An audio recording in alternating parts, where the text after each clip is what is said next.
Good evening. So UK airspace is back open, but hundreds of holidaymakers have actually made it back to Yorkshire already after being stranded abroad because of the clouds of volcanic ash.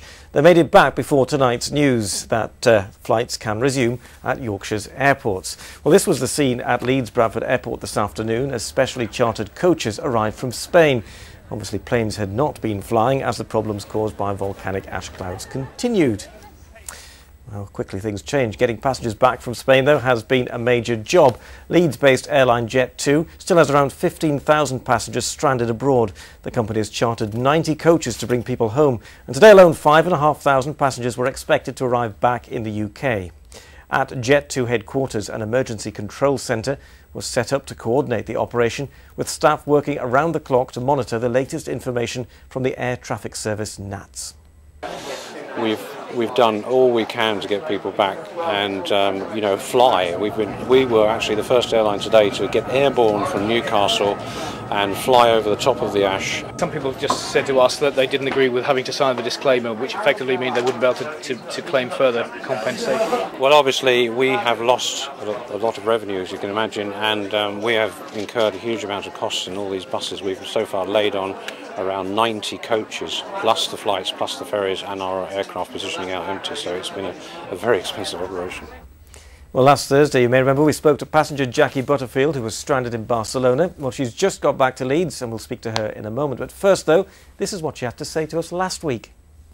We have no information whatsoever. We have been told that we have to get in touch with jet2.com, but at the moment, people who were there at the airport waiting with us off the same flight have been told that it could be Sunday morning at the earliest. Well, forget Sunday morning, it's now Tuesday evening, and you're just back, aren't you, Jackie? Yes. Welcome back to Leeds. What's it like to be home? Marvellous. Exhausting, but marvellous. You've been on a coach, obviously, because the planes have not been flying. Yes. What's that been like? 37 hours it's taken us to get home.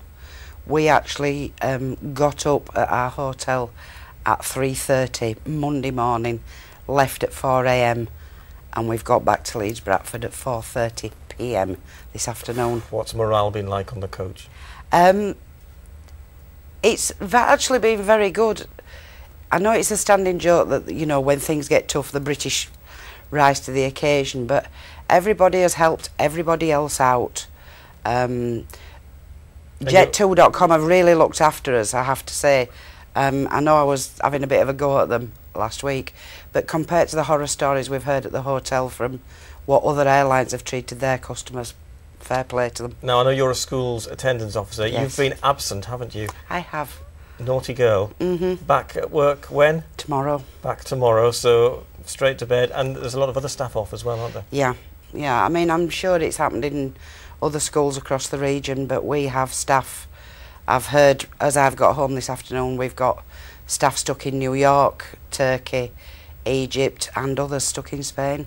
Well, it's good to have you back, Jackie. Thanks very much for coming in and telling us your story anyway. Thank you. Thank you very much. And tonight we've heard the students and staff from Brinsworth Comprehensive School in Rotherham who've been stranded in Ethiopia are safe and well. A short time ago we managed to speak to teacher Riyad Brady on her mobile phone. She's with a group of sixth formers who were on a school trip to Zanzibar. We've just secured a flight back to Rome and we are going to land in Rome early hours tomorrow morning, and then we are going to go overland back over to England and up to Brinsworth and hopefully be home by Saturday morning. We arranged it by sitting in the Ethiopian Airlines office for the past 6 hours, demanding some kind of flight. Ed Anderson represents the country's airport operators and has been involved in talks with the government tonight. A short time ago I asked him if he was breathing a sigh of relief. Definitely, and it really brings it home, doesn't it, how much modern economies depend on air transport for their proper functioning. But yes, we're absolutely delighted after 6 days that we're going to be able to be operating again. So what's the situation for Yorkshire's airports? Well, I've spoken to Leeds Bradford, Doncaster and Humberside today, and they're absolutely raring to go, and they're geared up to handle all the flights that the airlines will bring their way. I know that you've been in meetings and in fact just came away from a meeting where you've been talking with the government and the CAA tonight, so it's been touch and go all day. Well, there have been discussions going on all day and culminating in the announcement that we've heard from the Civil Aviation Authority this evening, and as I say, we're absolutely delighted with that. What's your advice for passengers then, people who think they might be travelling either tonight or tomorrow? The advice is to check with your airline, check on the website of the airline, check with the airport website.